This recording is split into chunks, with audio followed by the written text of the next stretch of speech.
Okay, so today's plan is just go finish this kernel method part that we started last time, and then start and hopefully finish the boosting part. So I started the kernel part after talking about support vector machines. So I mentioned that the support vector machine, the way I presented it, started with linear models, which can be limiting if, for example, we cannot classify data such as this one. So the idea is here to maybe use some kind of feature mapping or basis expansion in order to have more powerful classifier. And then the question is that, of course, how we can do it. We have seen some models. So, for example, one suggestion of feature mapping was presented here. But then the issue here is that this feature mapping would lead to some high-dimensional features. For example, it would be order of d squared, which can be quite large if d is large. For example, if you have 100-dimensional input, this leads to order of 10,000 dimensional input. So, and here the idea of kernel was to somehow maybe we can do feature mapping implicitly without actually computing the feature map. So what I did last time was going through what is called primal formulation of support vector machine to dual formulation of it. I don't go into detail of it. We didn't do the derivations, of course, but I showed the formula. What if we do these things, we get to a form which if you use x's, we have an objective or we have an optimization problem that xi, xj appears in it. And for the case of feature mapping, we see that we get to a feature map like that, which is only having phi of xi transpose phi of xj. So the idea here was that if maybe somehow we can compute this inner product of phi of xi and phi of xj without actually computing phi, then the problem would be we don't need to compute the feature of xi and feature of xj explicitly. So just to give an example, we went through this case that for the feature mapping that we have, like this expansion, we can compute the inner product of phi of x and phi of y for any x and y in a kind of compact way. So if we do the computation, we get to this result that the inner product is, which, remember, each of them, for example, if phi of, so if x, for example, is in Rd, and then if we get a product, feature mapping that gets it to R capital D, with D possibly much larger than D. So, for example, in the previous case, D, capital D was the order of small d squared. So the inner product in this capital D dimensional space can be written as inner product in the original space. So this is a small d dimensional inner product, and then plus 1, and then the whole thing squared. So this computation is much easier. So the dimension of, instead of doing something order of capital D, we do computation order of small d. So that was, I think, almost where I stopped last time. So here, we define kernel as the inner product in the feature space. So we have inner product in the feature space. This is called kernel, and it is denoted by k of x and y, which is, as the definition is, the inner product between x and y. So there is some kind of technical detail here. So there is a lot of math behind it that we can formalize these things and make kind of very rigorous statements. I'm not going into detail, but I just want you to know about it or have heard about this. So what we have is that when we start with this feature mapping, essentially defines feature mapping in addition to inner product, defines something called Hilbert space. So if you have a math background, you know what Hilbert space is.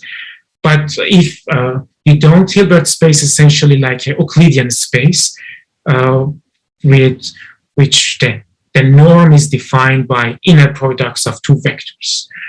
And then if we have this Hilbert space, we can do some, with this kernel that is defined there, we can define something called reproducing kernel Hilbert space, which is because of some special property of this type of Hilbert spaces. So that is the reproducing property. We don't use it here.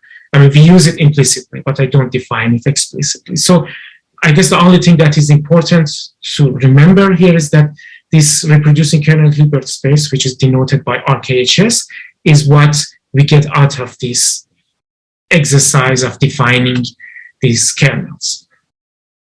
So, but what is important for us is that we can define kernels without explicitly defining a feature space. So on this slide, I started from some feature mapping and then got the kernel for it. So this would be the kernel for that particular feature map. But then we can define kernels without actually defining that feature map explicitly. So I just should give you some examples of kernels. So for example, one example would be very similar to what we had, something called polynomial kernel, which is basically saying that the kernel between x and y is x transpose y plus 1 to the power of p. And if we have p equal to 2, it would be exactly what we had in the previous slide. Another example that is very commonly used is called Gaussian kernel, or sometimes Rbf kernel, which is basically says that computes the distance of x and y, L2 distance of x and y in the original space x and y, take the squared value of it, divide it by some constant, take minus, and then compute the exponential of it. So it is called Gaussian because this is a kind of look like a Gaussian function, but there is nothing here really about probability distribution. It is just a form of it. Or another form would sometimes be called sigmoid, is that we compute x transpose y, compute beta, or multiply by some scalar beta at some possible a or alpha, and compute the tangent hyperbolic of them, and then we call it this kernel. So these are some just examples of kernels, what can be defined.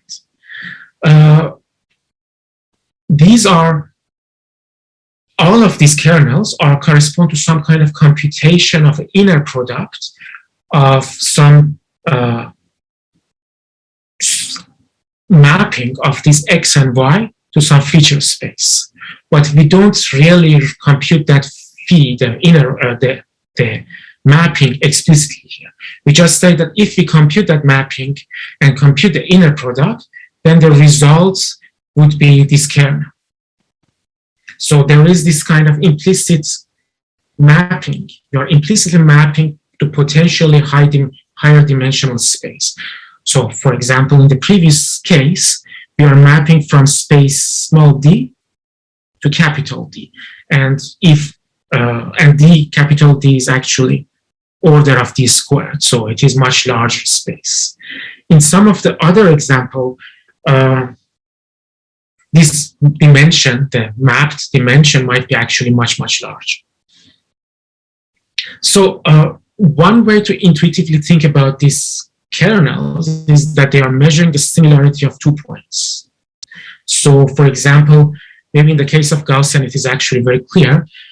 Similarity of if x is close to, so if it's the original space domain, so if you have point x and point y, if they are close, then their distance is small value, right? And then we compute the minus of that distance and then take exponential value of it. So you see, as the distances becomes farther, this kernel between x and y becomes smaller and smaller.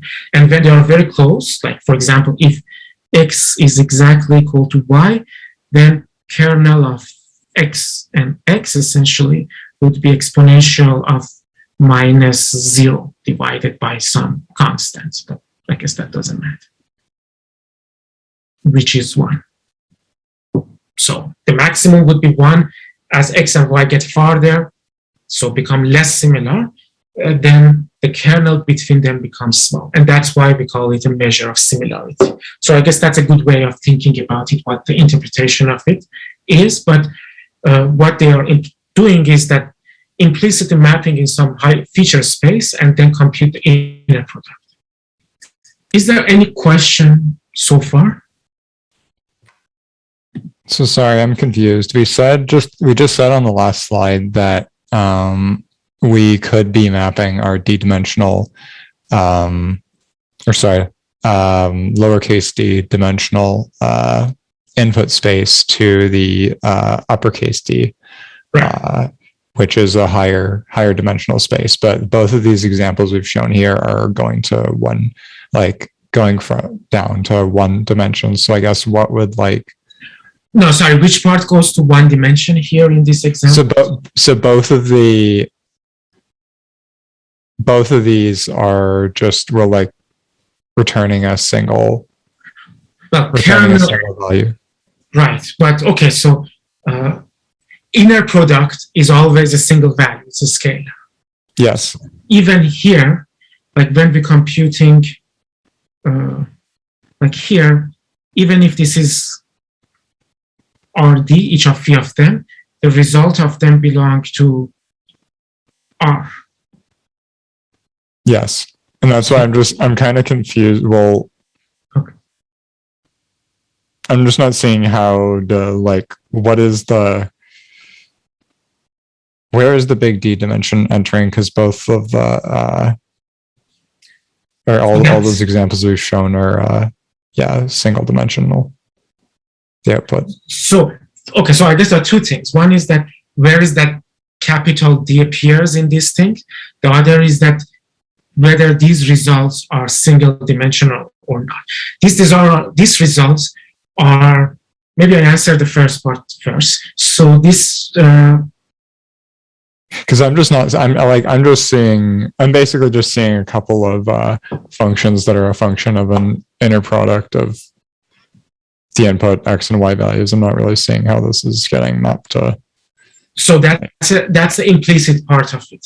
So that's the implicit part of mapping, that these kernels are defined without actually constructing that mapping explicitly. So we are saying that these kernels are inner product of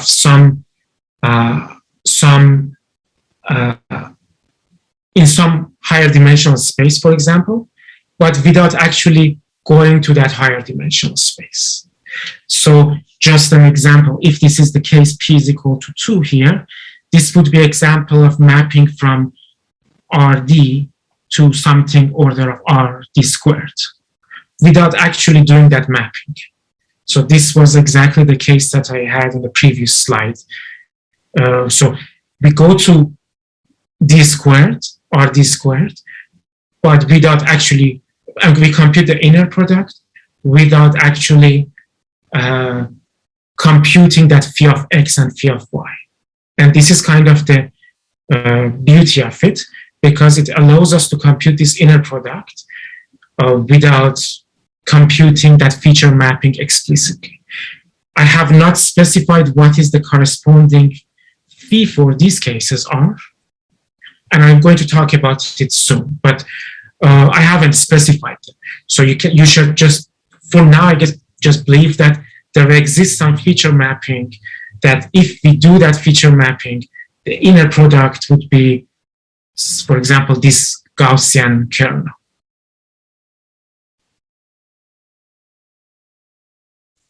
Is it more clear now? Not really, no. I just see an input output function as well. Maybe we should move on. Yeah, so excuse me, I had a question too. Sure, yes. So you did say that we don't explicitly compute the mappings that these kernels correspond to. And so I'm wondering, what is the intuition behind constructing these kernels? Like, what justification do we have that this is going to perform any better than the normal dot product between the two vectors? Okay, so that's a good point. I mean, the intuition is that usually if we we do some mapping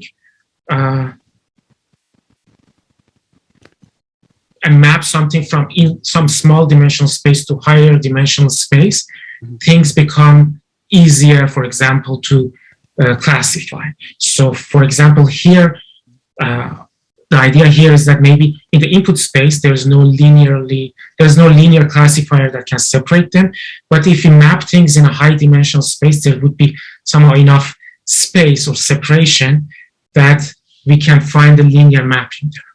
So this would be the intuition, but then there would be some kind of theoretical results showing that for some choice of kernels, this mapping allows us to approximate, for example, any function arbitrarily precisely. So a bit more technical result would be that this generated reproducing kernel Hilbert space for some of the kernels, not all kernels, would be universal, which means that any, for example, continuous function can be approximated with a function from that RKHS arbitrarily precisely with any epsilon, essentially. So that's... sorry. No, go ahead. Any of these two examples universal? The sigmoid... Gaussian is. Oh, of course. Gaussian is... I'm not sure about the others, but probably not this one. I'm not sure about this. But Gaussian is a kind of famous example of universal kernel. Thank you. So,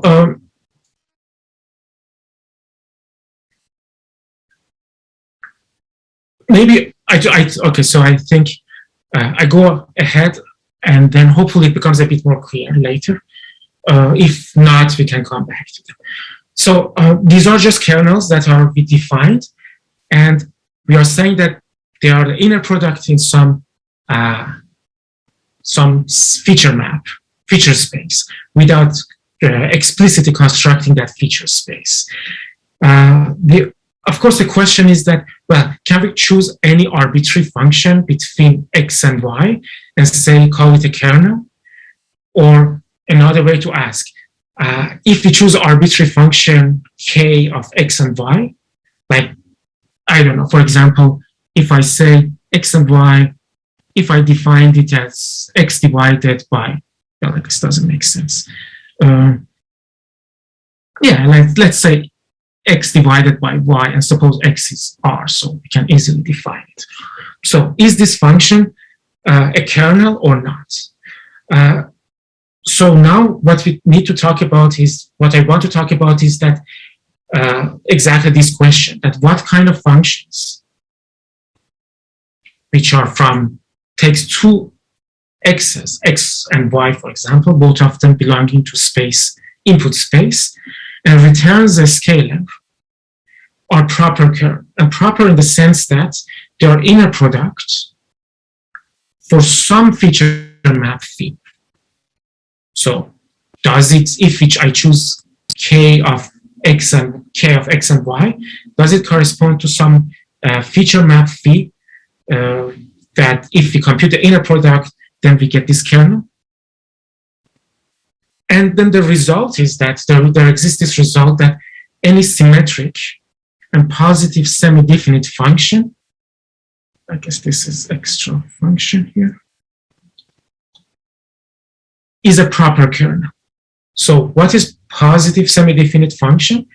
Positive semi-definite function are those functions that their Gram matrix is positive semi-definite. So what is Gram matrix?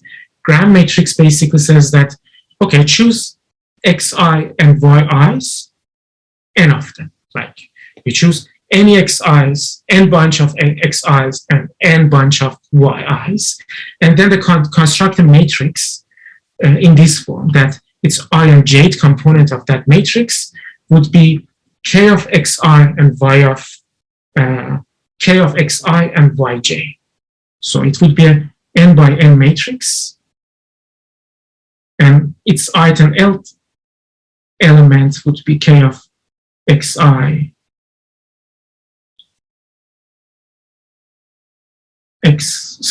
yj. And then I fill the whole matrix that way. So each of course, because each k of x and y is a scalar, so that would be a, I fill it essentially with real valued number. So now I need this matrix to be positive semi-definite, which from your linear algebra course you probably remember that this is equivalent of saying that this n by n matrix, if I choose any z belonging to Rn, then z transpose k z should be non-negative. So this is the definition of positive ground matrix being positive semi-definite, and positive definite semi-definite function are those functions that whatever x and whatever y you choose, that matrix, ground matrix, will be positive semi-definite. Maybe I should just give a kind of comment or footnote that some textbooks may call this function positive definite instead of positive semi-definite. Like even though the ground matrix is positive semi-definite, but the function is called positive definite. So if you see it, you don't need to be confused. So this basically says, this gives a property. I mean, this is a property that we can, maybe it's not always easy to prove, but if we can prove it, then that function k would be, is a proper kernel. And there exists a phi that if we compute phi of x and phi of y, and then compute the inner product of them, then the result would be this kernel k of x and y. So maybe one other comment I think that is important is that, yeah, so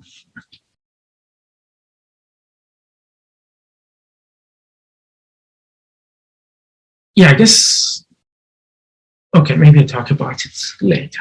So if we have some basic or kind of building blocks of kernels, we can combine them to get new kernels.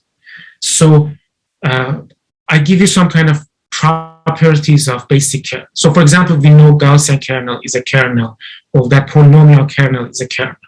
So if, for example, I have those kernels and then I add them with some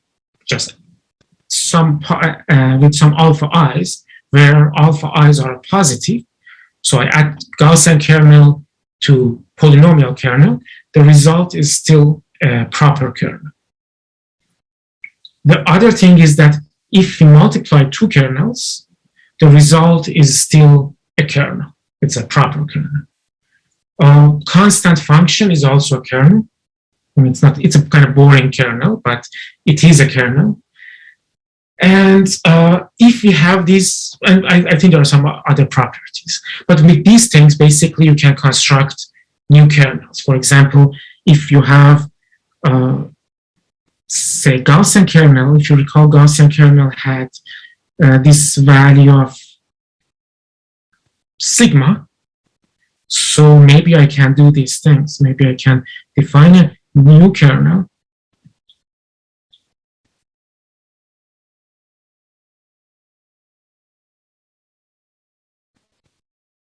But with different sigma i's. And alpha i's are positive or non-negative. This is a new kernel. And this is a valid kernel too.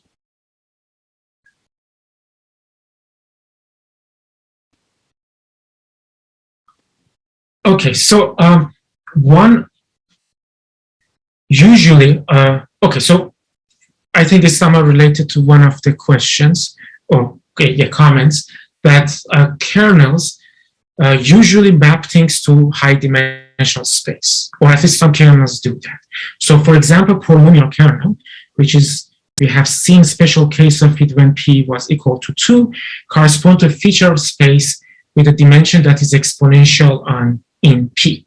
So when P was 2, we were mapping feature map belong to R D squared. If it is more general, then the feature map would be P to the power of D.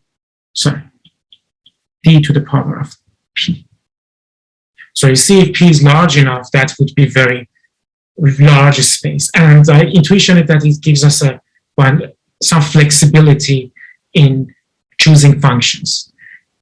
Or for example, in the case of classifier, there's more flexibility in finding a linear classifier that can separate things. Another example is that the Gaussian kernel that we saw, the feature map that is defined for it is actually infinite dimensional.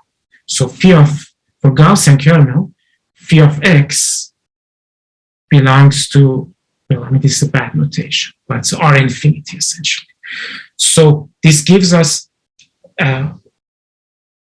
essentially a lot of space to choose functions or say linear separator. So the result is that if we choose say a linear separator in these high dimensional, for example, super high dimensional spaces, this leads to a highly nonlinear decision boundary in the original space. So yes, in previous slide 35, the reason that is it RD? So where was RD? On 35, I don't have RD, but here, I think here what I'm writing here, I'm assuming that X is RD, and then this feature map would be in RD squared, or R to the power of D to the power of P. Okay, so that's good. Let's move on. So the idea, now let's go back to support vector machines, or support vector machines that we had, as I just mentioned a few minutes ago. We can represent everything in terms of inner product. And because we can compute everything in terms of inner product, this means that I can compute everything in terms of kernel between, this is again J.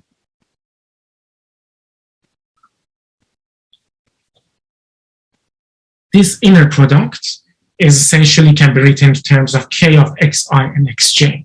So as long as we have K, we can do this computation without much cost. And also the prediction of SVM. So this was for the optimization part to find alphas. For the prediction part of it, so the prediction part was like this. We have W transpose, phi of X, and I think, and if you recall, W transpose was in the form of, essentially it was in the form of this summation. So W transpose was summation of alpha I Ti phi of Xi. Now I'm essentially multiplying it with phi of X. So essentially I get terms that are inner product of phi of Xi's and phi of X. But then these two things would be essentially the kernel between Xi and X. So if I have alphas, I can compute the prediction of support vector machine just using this kernelized computation. So the point here is that all the computation here is expressed in terms of kernels between different points, either different Xi's and Xj's, or between the query point X and training points Xi's. So that makes it much easier. Without actually going to a high dimensional space, we compute the same thing as if we are in a high dimensional space. And then we just need to use something in the form of K of XIX or K of XIXJ in our optimization problem or in prediction. This thing is called kernel trick. So if you hear people talk about doing kernel trick, essentially it's talking about this process, the converting inner products to kernels. Okay, so I just show you some results. So if you have like linear SVM or or support vector classifier, which uses linear model. So here it shows how the performance works. I'll just go through it quickly.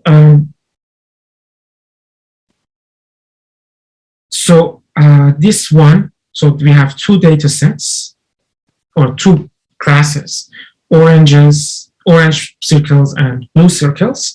And then the purple curve that you see here is the optimal decision boundary, which can be computed because in this case we know the distribution, but it is not computed by a classifier. So you see that the decision boundary is not linear, the optimal decision boundary. But if we do a linear SVM, we get this as the decision boundary, which you see that it is not perfect in classifying these points. I mean, it does not a bad job, but it is not perfect.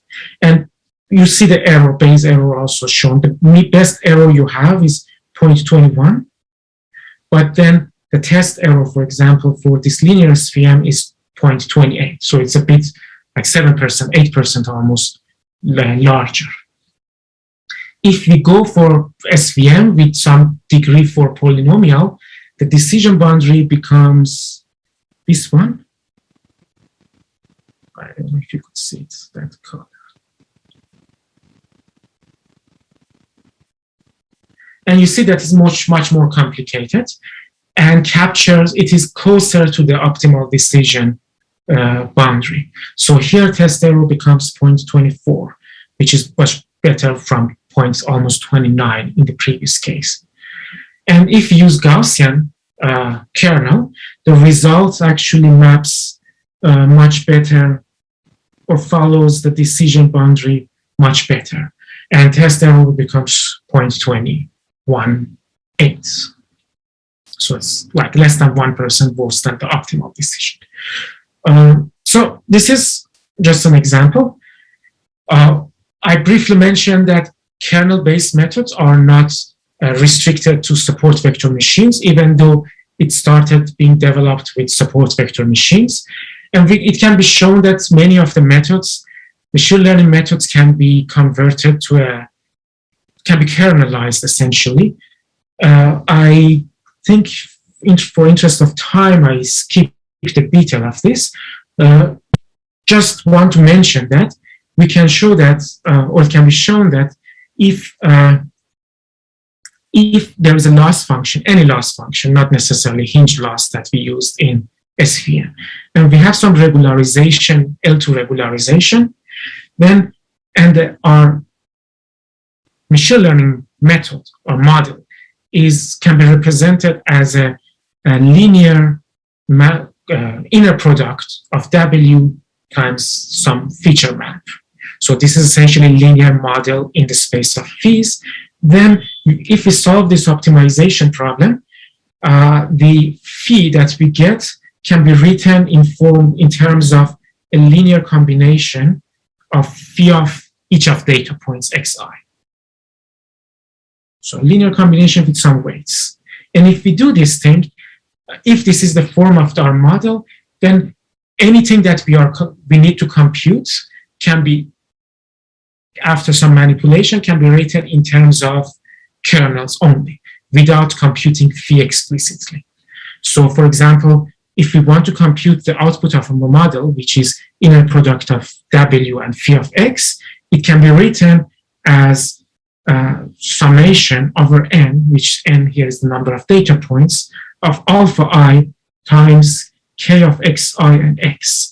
And xi is a training data point that is using the optimization. So if I have all the training data points and I can compute the k of xi and x, I have, and I know alphas, then I can predict the output of my model. Or if, for example, I want to compute the inner product, the regularizer term, the regularization term can be written in terms of kernels and alpha i's and alpha j's. So And then optimization problem that I need for solving alphas can be written, or alphas would be kind of like dual variables for weights, can be written in terms of something that only depends on kernels.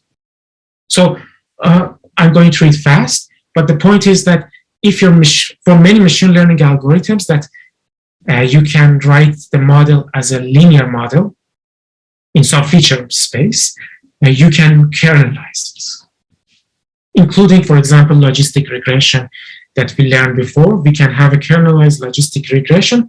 The difference would be just the loss function would not be hinge loss, but would be a different logistic loss function. So for that, of course, what we need is that, well, the loss should be changed, but also we need to have a L2 regularization. So it wouldn't be logistic regression as the basic form that we learned, but logistic regression plus L2 regularization. And performance of it would be close to support vector machine. So kernel trick is not limited to SVM. There are many other methods. And I think, as I mentioned last time, there was a bunch of, it was a very active area in late 90s and most of 2000s that you see half of papers at conferences like ICML or NeurIPS had a kernel in their title. So you can imagine if there's a machine learning algorithm, there is probably a kernelized version of it. So the reason that kernel trick and support vector machine works very well, and also many other kernelized methods, is that because of two things. One is that the kernel trick essentially allows us to work in very high dimensional space without the extra cost or computation costs of computing things in very high dimensional spaces. So for Gaussian kernel, the phi of the implicit, I mean, we can construct a phi of corresponding to Gaussian kernel that would be infinite dimensional. So we can't really compute it on a computer. So it wouldn't be practical if you wanted to have an explicit form of it. But the space is still very high. But we can do it in kernelized form, and everything would be much easier to compute. And we are implicitly working in very high dimensional and, as a result, very flexible space. So that's only one part of it. If you recall from like several lectures ago, if the space is very complex or very flexible, you probably would just overfit. So in order to avoid overfitting, you need to have some kind of regularization. So regularization, we have it in kernel, in SVM, and many other kernelized methods. So by having proper regularization, but still working very high dimensional space, we can avoid overfitting while being flexible enough to fit the underlying data, essentially. Okay, is there any question?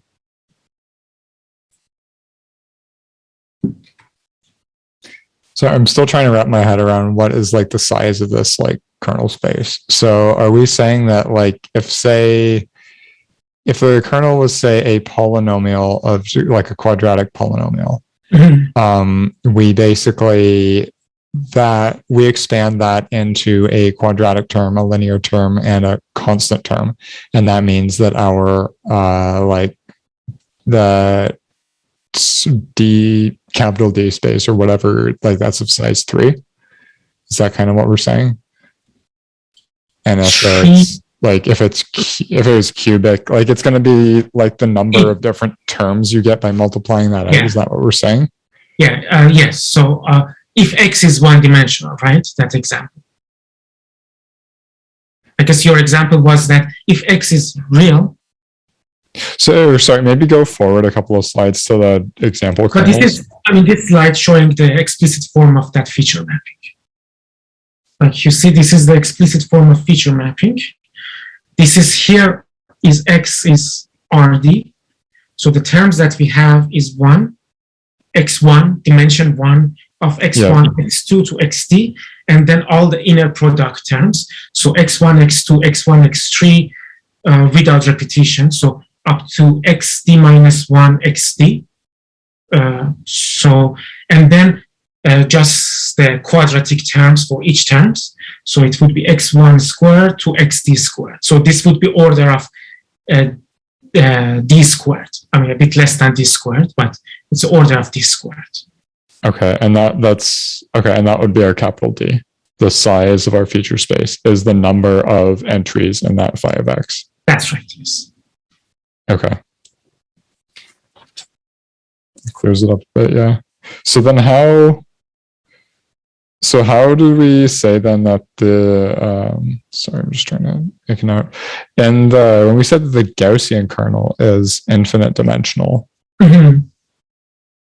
So this means that there is a phi that's essentially, okay, so in order to get this Gaussian kernel here, there is a phi that has infinite different terms. Mm-hmm. That if we compute phi of inner product of phi of x and phi of y in that infinite dimensional space, that space is a Hilbert space, so infinite dimensional is not a problem. Then the inner product happens to be exactly the same as this formula that I have for Gaussian kernel. Okay. I can find the form. I mean, it's a complicated form of it. So it's a infinite dimensional terms, but there is an explicit form for Gaussian kernel. People have discovered what it is. But the starting point wasn't from feature map. It wasn't from phi. It was from choosing the kernel in this form and then showing that it is a proper kernel because it is positive semi-definite function. Okay.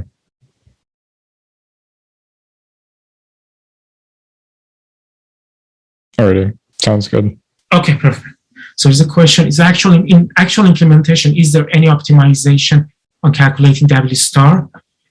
Large training set, each prediction will be computationally intensive. So I'm not sure is there any optimization on calculating W star? You mean,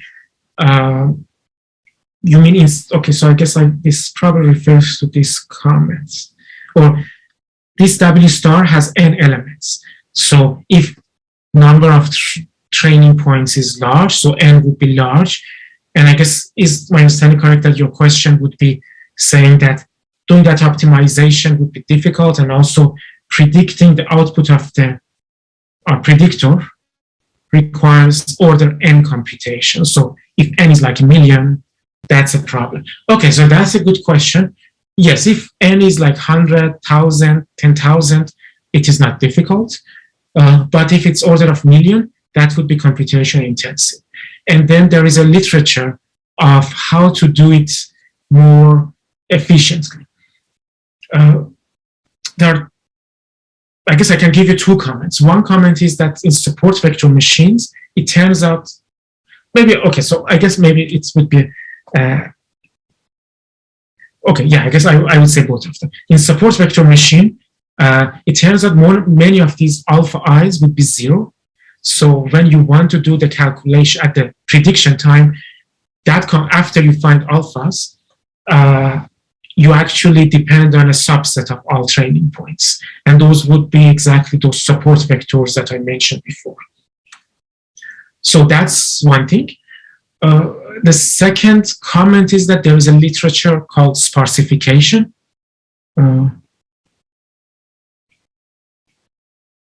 So if you search kernel cross Sparsification, you find something. So it was active area when kernels was an active area of research. That basically the idea is that we select a subset of our data points or subset of these alpha i's such that the prediction quality would remain almost the same, but we only use it with a very much smaller subset of data points. So another way to think about it is that we have 1,000,000 points, but only maybe 10,000 of them are really important. And if I throw out most of them, the performance would only degrade like very small amounts, maybe 1% or so. can we find them? And that was this. There are some methods for doing that. Okay, so that's good. I have a question. Sure, yes. So in practice, do we solve for W star when we're training or alpha?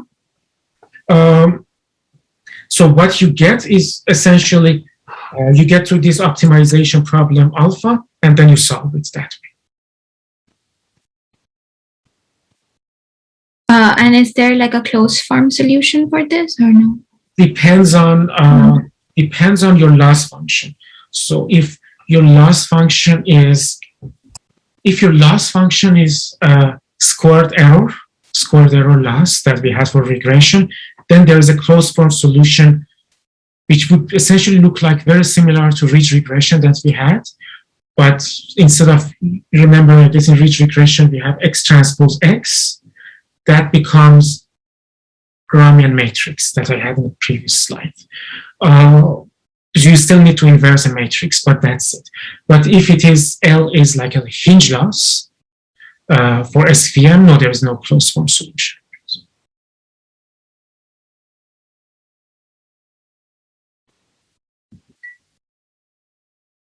Is that good? Yeah, thanks. Okay, so I guess I'm going to stay a bit longer to try to finish boosting. I hope it is okay. Okay, so let's talk about boosting. So boosting is related to ensemble methods. Previously, we talked about ensemble as a set of predictors whose individual decisions are combined in some way to classify new examples. I mean, it is not necessary for classification. We can use it for regression, but here I just mentioned it's classifying. And then we saw one method, which was called bagging, bootstrap aggregation, which was basically we train classifiers or predictors in general independently on random subsamples of the training data. So we sampled, we train a new one, a new classifier or predictor, and then again and again. But here I'm going to talk about boosting, which is, the idea is a bit different. The idea is that we get an ensemble of different classifiers and we somehow combine them. But the way we do it is that we train them sequentially, and each time we focus on training data points that were previously misclassified. So the high-level idea is that if we have a bunch of data points, or we first train a classifier on them, and then supposing some subset of data points, that classifier makes some error. What we do is that we for the next second classifier, we say that we should focus more on these subsets that the previous classifier made some mistakes on it, and try to make good prediction only on those parts. Not only on those parts, but more emphasis on that part. So now we get a new classifier that is good in this subset. And then we can combine them with the previous classifier, which leads to an ensemble of two classifiers. And then we do this again and again until we get an ensemble that becomes a very good classifier overall. So that's a very high-level idea of boosting. So let's start with concepts of weighted training sets and weak learner or weak classifier, or also called base classifier. So what is weighted training sets? It's basically the intuition that let's focus on subset of data points instead of all of them. So the misclassification rate that we had before is essentially saying that we count the number of times for all n data points that we have, where our predictor is different from targets, and divided by 1 over n.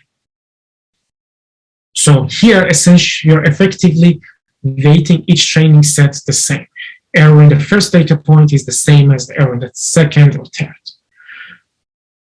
So, but here the idea is that we can learn a classifier using different weights or costs for each example. So this basically means that instead of having equal 1/n weights, we have some wn weights for each classifier. And then usually, but not necessarily, we can think of each of these weights as a probability.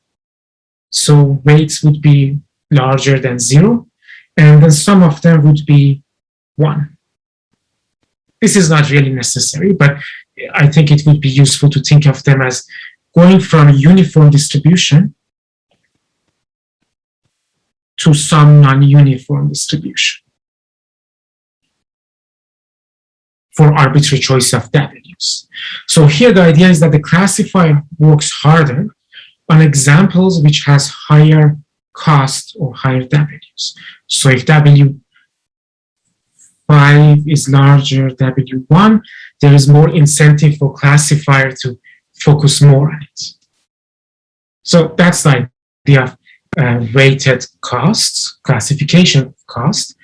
Then there is this other concept which is called weak learner or classifier, which is basically a learning algorithm that outputs a hypothesis, which means a model or a classifier that performs slightly better than chance.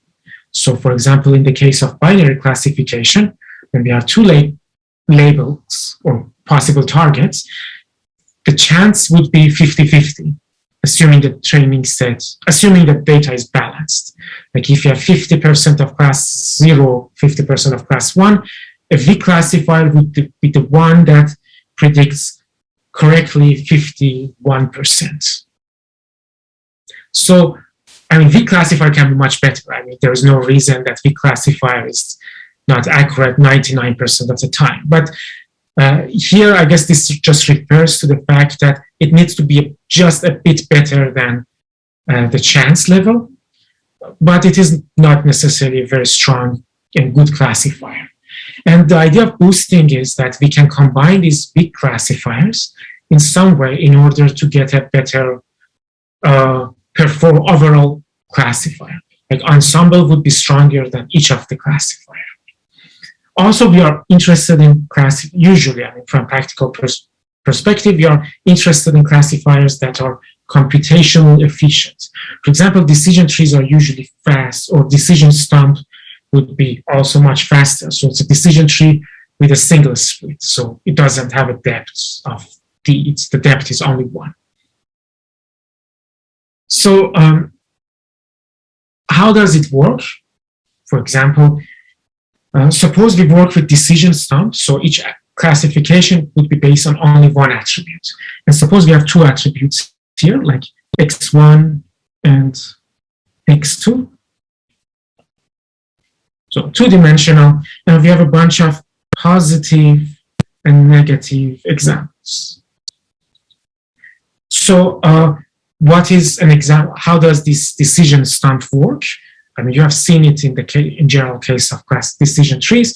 It basically chooses some kind of split point, threshold point.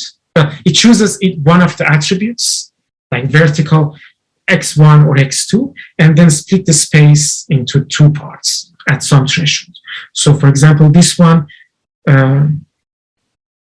says, in this region, I'm saying it's positive. In this region, I'm saying it's negative, for example, or vice versa. This other horizontal half spaces, this other one decision stump that chooses based on x2, leads to either this region and that region. So one side would be plus, the other side would be negative. So for this data set, for example, a single weak classifier is not capable of making the training error very small. It only performs slightly better than chance. So if we give a weighted classification, or we have a weighted classification loss, this weak classifier can only perform just a little bit better than chance. So still, what it does is that it tries to minimize this weighted costs, and the assumption here is that it's performing a little bit better on chance. So its classification error would be half minus gamma, for some gamma that is larger than 0. So that should be larger than 0, so that our error rate would be less than half. Now, I guess the question is that can we combine a set of weak classifiers in order to make a better ensemble of classifiers? Okay, so there's a question at thought. If we see weights are like probability, does this mean that we assign higher weights to points that have higher chance of misclassification? Do we have any way to predict these chances? So that's a good thought. And yes, so that's a basic idea. We give more weight in points that there are more, our classifier makes more error on them. And then there's a way to define how those weights should be updated. And you will see it today in a few minutes. And then later, actually, I derive why that the update rule should be. Sorry, I have a question. So do we train a new classifier on the weighted training set and then combine this new classifier with the old one trained on unweighted training set? All of them are trained on weighted costs. Training set, yeah.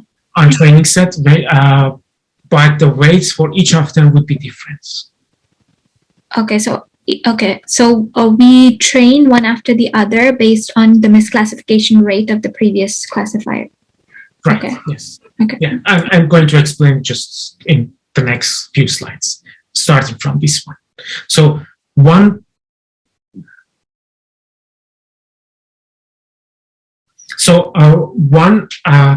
method, one kind of famous method of boosting type of method is called adaptive boosting or Adaboost, which is developed in 90s, 92, 3 maybe, and it performed very well. So here the idea was, okay, so the idea of boosting, we saw how it is working. So we train classifiers sequentially, each time assigning higher weights to training data points that were previously misclassified. So the question, of course, is that how should this assignment exactly work? And Adaboost gives a particular suggestion how it should work. So it works like this. So at each iteration, we reweight the training samples by assigning larger weights to samples that were classified incorrectly. And I give a formula in, I think, next slide or so. And then after setting the weights based on how misclassification happened, we train a new reclassifier based on the reweighted samples. So if I am going to focus more on this region, these samples from this region, this classifier should consider the weight there. And then we add this weak classifier to the ensemble of weak classifiers. And this ensemble now is our new classifier. And then we repeat this process many times. So the weighting would potentially be different for this new round because this new classifier is performing differently than the previous ensemble. So what this weak classifier can be many different algorithms. Usually people use something like decision trees or decision stumps, but you can use any method in general. But what is important is that it needs to minimize weighted errors. So the method should be modified a little bit to accept the weight of each data point. So we can think of Adaboost as decreasing the bias by focusing on previous mistakes. So let's formalize the notation again. So this would be similar to what we had for SVM. So the data set is n data points, xn and tn. I talk about classification, and I consider the labels targets would be -1 or +1 instead of 0 or +1. This is just to simplify the derivations. You can do all the derivations with 0 and 1 as well. And classifier or hypothesis that we have, we assume that the output of it is either -1 or +1. So either says -1 is a true class or +1. So in that case, 0, 1 loss, remember the 0, 1 loss, pointwise loss was whether h of xn on data point n is different from t of n targets for and end targets. This can be written as half of 1 minus h of xn times tn. So let's just verify it. Suppose this is +1 +1. So it would be 1 minus 1 times half. That would be 0. If, for example, is one of them is +1, the other is -1, half of it, that would be 2 divided by half, that would be half. So that would be exactly the same. So the only reason that I write it this way is that it does some manipulations easier later. Okay, so this is Adaboost algorithm. It may look a little bit scary, but we go through it step by step, and you see that it is not a strange algorithm. It is basically implement what I said in 2 slides ago. So what are the inputs of the algorithm? One is a data dn data set, a weak classifier that can be any algorithm. For example, a decision that returns a classifier h. For example, it can be best decision sum from a set of classifier h. For example, from the set of all possible decision sums. And then another input would be number of iterations. The output of it would be an ensemble capital H. So initially, initial sample weights would be uniform. So Wn for all n equal to 1 to n would be equal to 1. Then for each iteration, for t iterations, at each iteration we do these things. So feed a classifier to data using weighted samples. So basically, h of t would be weak learner that receives data and receives the weight and returns the minimizer of the weighted cost, which basically another way of talking about it is that it returns an h belonging to some hypothesis space. A capital H is a space of, well, capital calligraphic H, this one, which is different from the returned H. So it's a different font. The space of all hypotheses is this, for example, the space of all decision trees or decision stump or anything. We find the best H that minimizes our classification costs, which is weighted, just weighted by Wn. Now we compute the weighted error, which would be just error at t, would be the weight that we have, the error that we have, and there's a division by the weights, the summation of weights. This is kind of just normalizing it.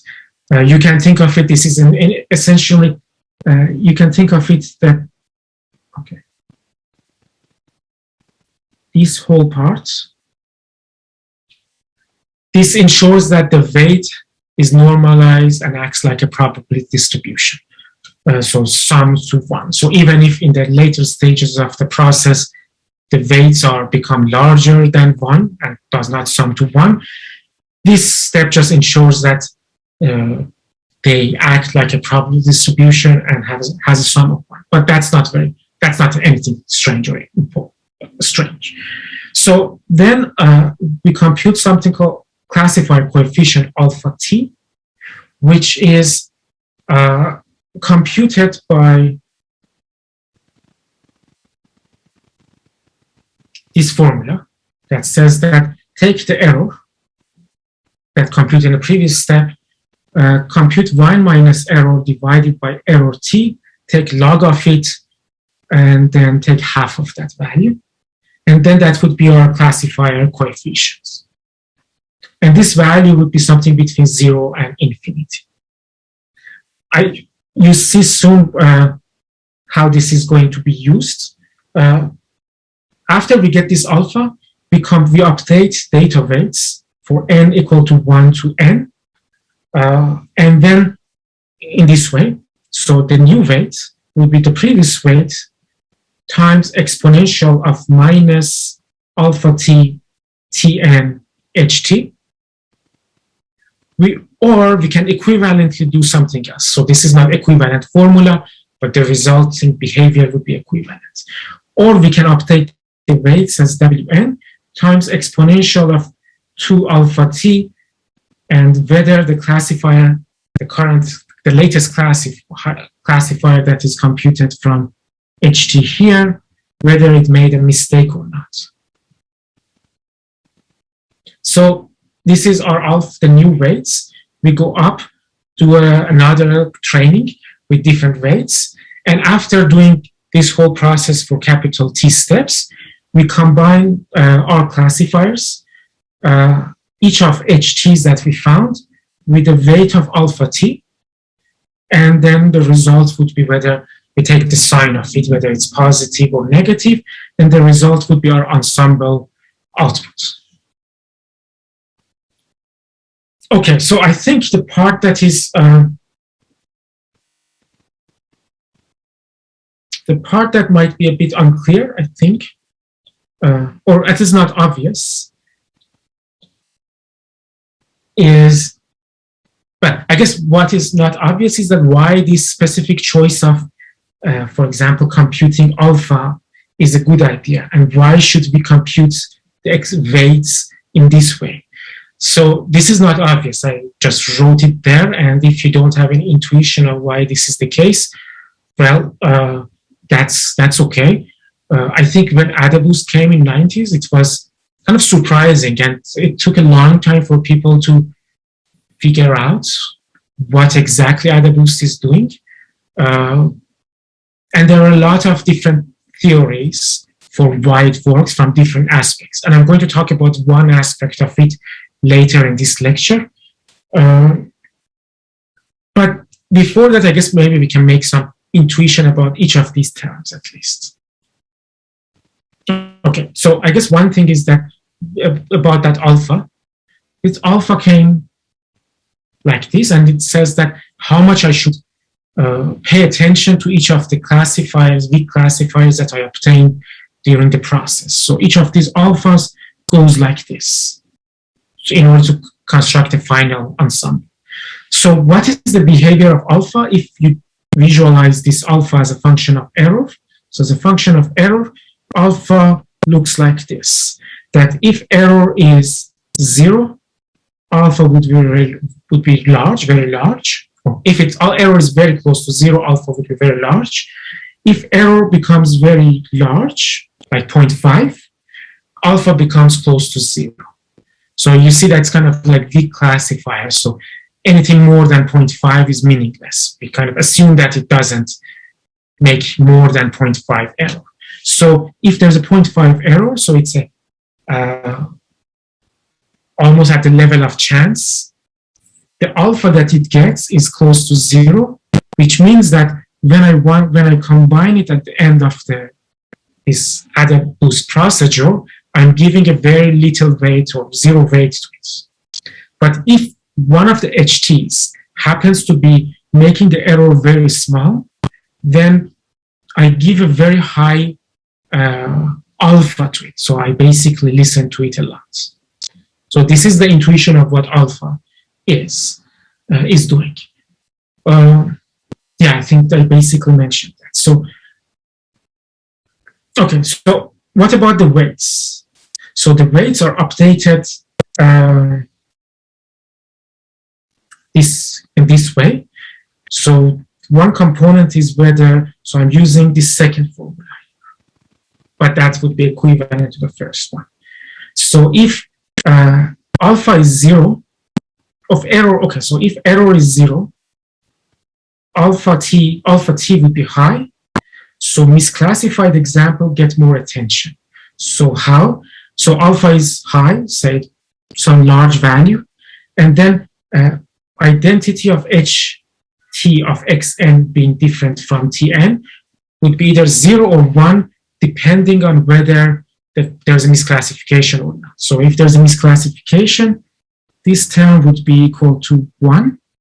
So I have then exponential of some large value. For example, alpha becomes 3, for example. So it would be 2 times 3 times 1. So this is a positive large value. I don't know what exactly it is, but I multiply my weight to it. What happens if error is very small? Error is large, alpha is low, so misclassification. So basically, I'm multiplying a small value here, something close to 0, for example, and then I don't change the weight very much because that classifier is already doing a good job.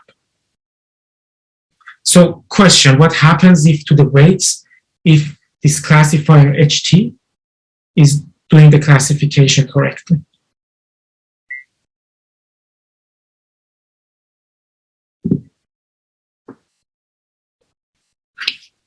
They don't change because e to the power of 0? Yes. Yes, exactly. They don't change. Effectively, so they don't change. That's true. And effectively, in the because some of the weights has increased, some of them has not changed. After the normalization, the effect of them would become, the effective effect of them would be become less than the previous value. If some of the weights are increased. Because, yeah, I guess you can think of it this weight. So if weight 1 stays the same,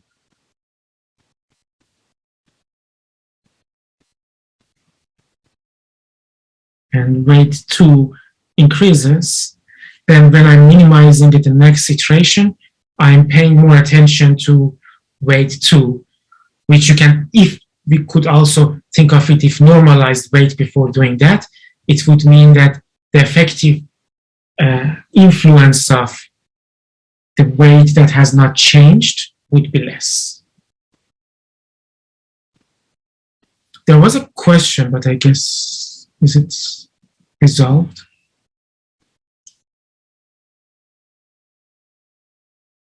Okay, so maybe I move on. Let's try to see how it works in some kind of simple example. So suppose this is training data, and our hypothesis space is decision tree with a single split, so it's decision stop. So we can't find a single split that classified everything perfectly. Okay, so I put it up there a little bit. So here, there are 10 data points. Initial weight would be 1/10 for each of them. We train a classifier using W, and then we compute the error of it. So here, suppose the classifier is like this. So then on the left side, there is no error, but on the right side, there is 3 of the labels, 3 of the positives are misclassified as negative. So there would be 3/10 error we have.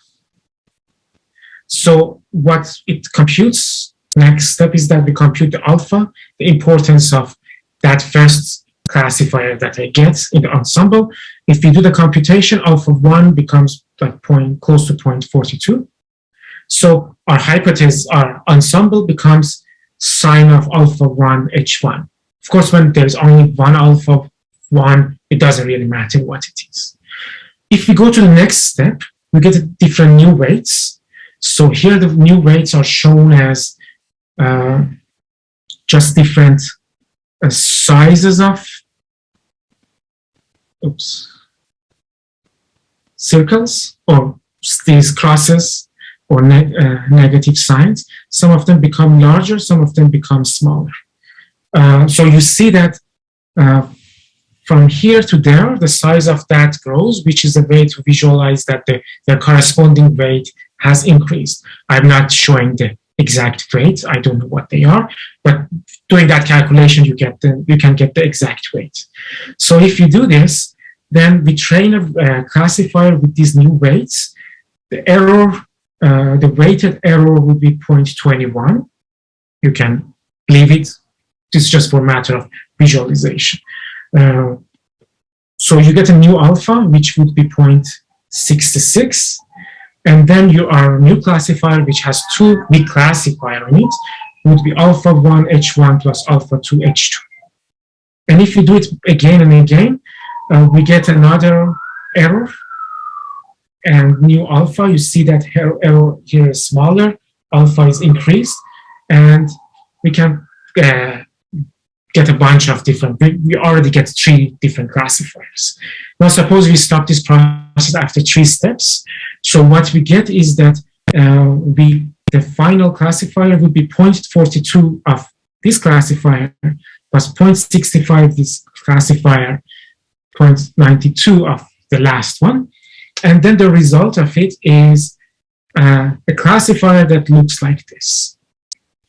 You see that I think what is kind of interesting here is that first, the decision boundary is not very simple vertical or horizontal line, but this is kind of more complex. So the decision boundary, I guess that was a wrong choice for the color.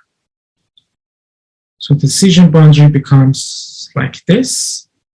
So that's good. So it's not simple anymore.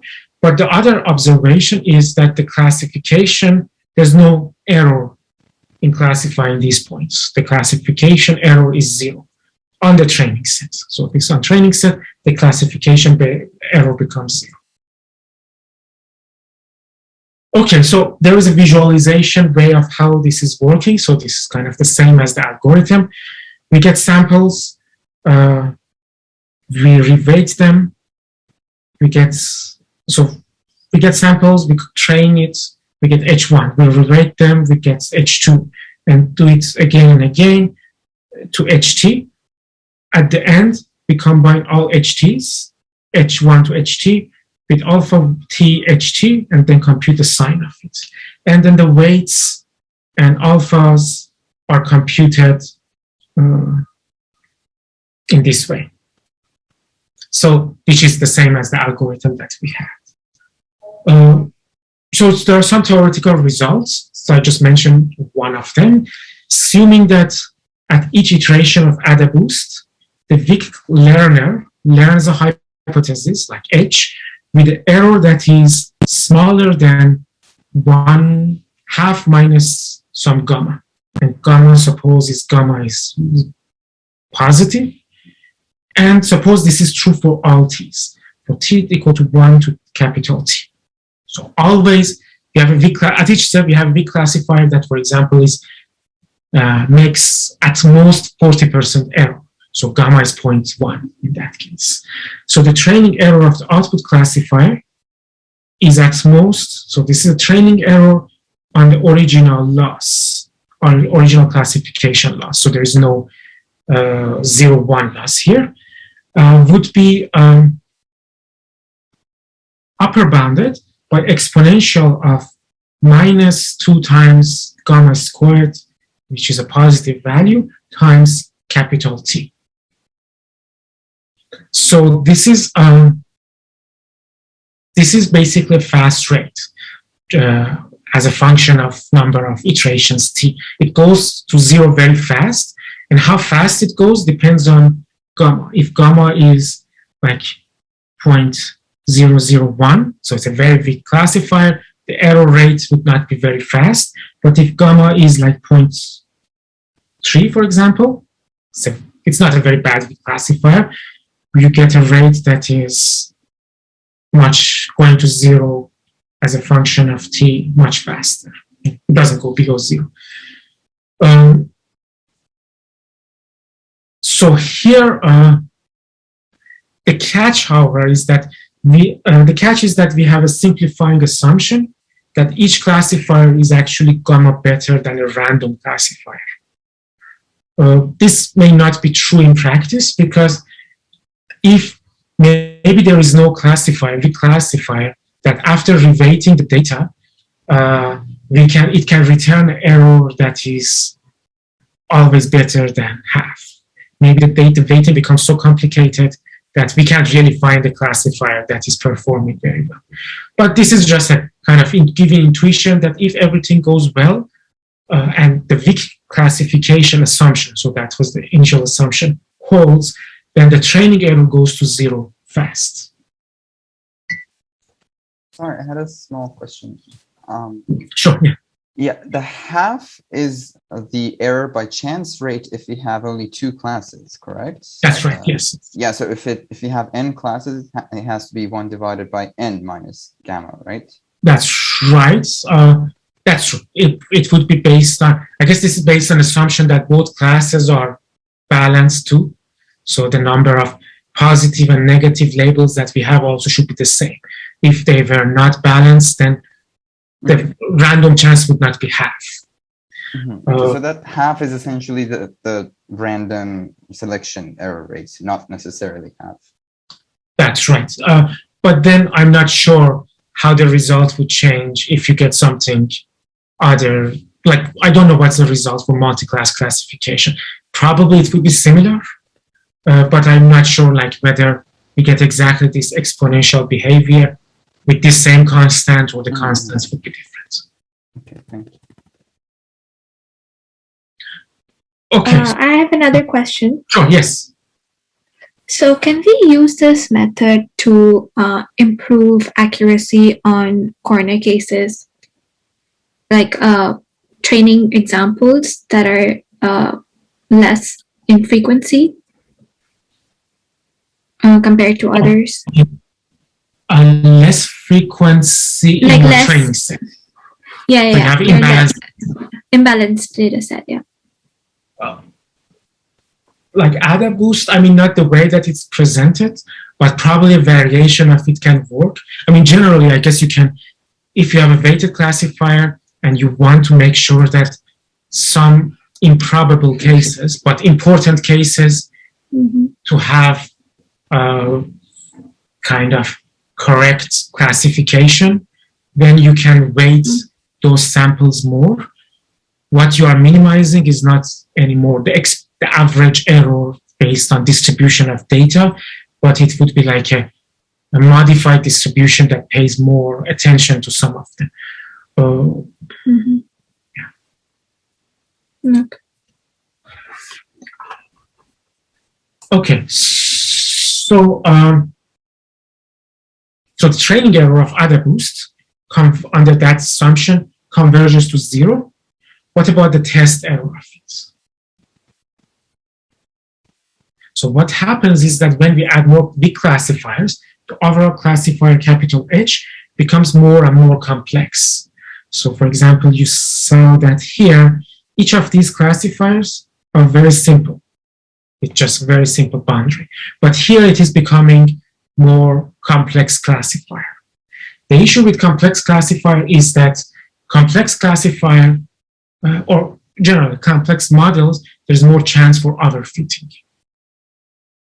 So in theory, at least, if we run Adaboost long enough, it can overfit.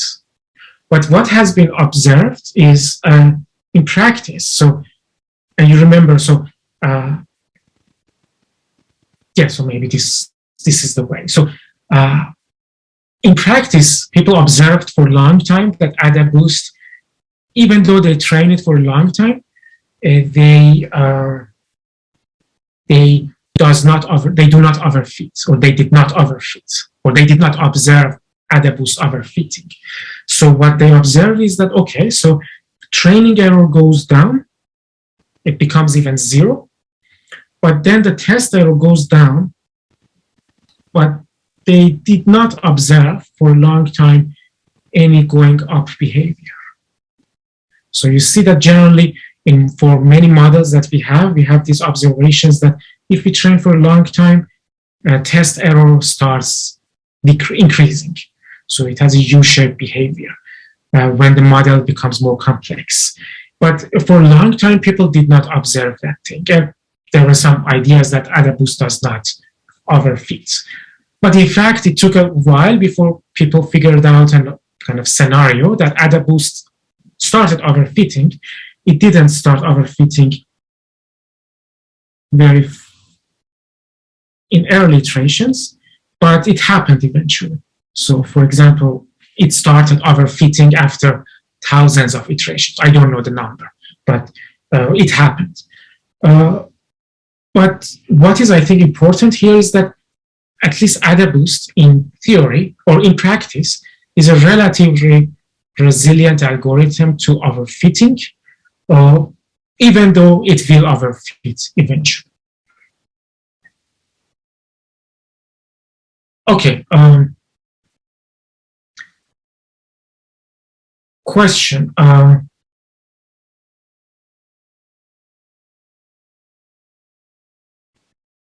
Okay, question for you is, here the figure is showing that the training error on the original label, so unweighted cost, is becoming 0. But test error keeps decreasing in this region, even though the test error is already 0. How is that possible?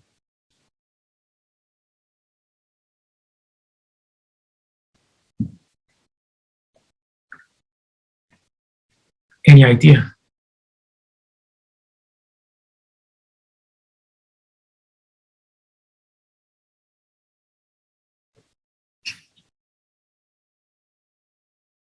Okay, so how is anything even going to change in training if your error's already gone to 0? So there wouldn't be any change. But if you keep running it, clearly we've kept running it. Yes. Okay, so I guess the clue would be this error, training error that I'm showing, is the unweighted training error. So it would be 1/n of h for x I being different from target I. Oops. So this is and I guess the result here also, remember, this result here is on the training error, unweighted training error.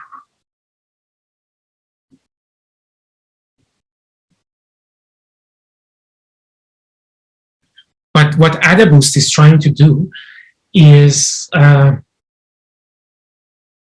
why change happens? Change happens because each hypothesis is at each step, we are trying to find a hypothesis that minimizing a weighted cost. So it is focusing on some labels with a weight that is larger than others. So that's, the training error might be 0 for the weighted cost. For the weighted cost, for unweighted cost. But for weighted cost, the training error is not 0. So that's why at each iteration we can still get a different, a new classifier. Mm-hmm. And that new classifier, when it's added to hypothesis, it changes its behavior.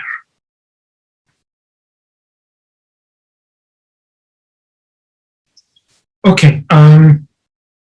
But even if, like, it doesn't matter what the weights are, though. Like, if you've, like, the 1-0 whatever function, like, if it's 0 on all of them, it doesn't matter what the weights are. That's a good point.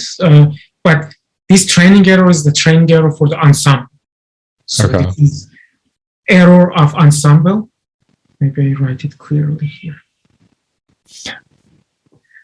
Right. Oh, okay. It's right. Because it's still trying to. Right. It is still doing stuff because it is like. Yeah. Because it keeps spawning new. Spawning new weak classifiers. Yeah. Okay.